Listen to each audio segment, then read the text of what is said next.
ذائقے میں محبت اہل بیت ملاؤ گے تو قاسم کی طرح شہد سے زیادہ شیریں ہوگا۔ اگر اسی موت کے ذائقے میں دشمنی اہل بیت ملا دو گے تو جو فرعون کا پانی میں حال ہوا تھا وہی آپ کا حال ہو جائے گا۔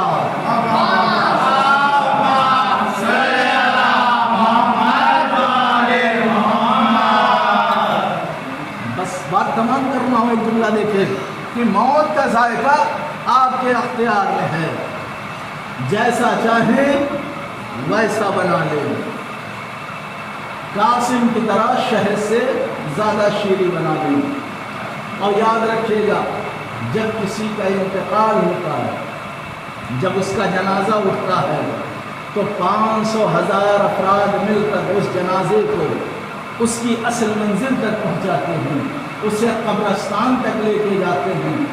کم سے کم 500 زیادہ سے زیادہ 1000 لوگ کاندھا دیتے ہیں، اس جنازے کو اٹھاتے ہیں اور اٹھانے کے بعد اسے لے کے جاتے ہیں اس کی اصل منزل تک کہ اب یہ مر چکا ہے، اب اس کا جنازہ ہم اسے اس مرنے والے کو اس کی اصل منزل تک پہنچا رہے ہیں۔ لوگ یہی سوچ رہے ہوتے ہیں کہ ہم اسے اس کے مرنے والے کو اس کی اصل منزل تک پہنچا رہے ہیں، بلکہ میں آپ کو جملہ دوں، آپ کو کہوں کہ آپ کی کم عقلی ہے، آپ کی کم سوچ ہے، آپ کی کم فکر ہے۔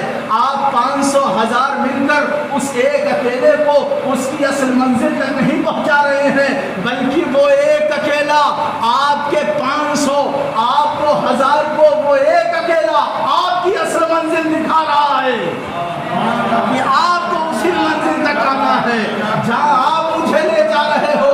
آپ یہ سوچ رہے ہو مجھے لے جا رہا ہو، مجھے نہیں لے جا رہا ہوں، میں آپ لوگوں کو آپ کی منزل دکھا رہا ہوں۔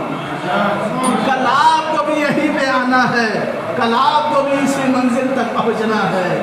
تو آپ یہ نہ سوچو مرنے والے کو ہم پہنچا رہے ہیں، نہیں، مرنے والا آپ کو آپ کی منزل دکھا رہا ہے، کل آپ کو اسی جگہ آپ کو آنا ہے۔ تو یہ غلط فہمی نہ پالیں کہ ہم مرنے والے کو پہنچا رہے ہیں، مرنے والا آپ کو آپ کا راستہ دکھا رہا ہے۔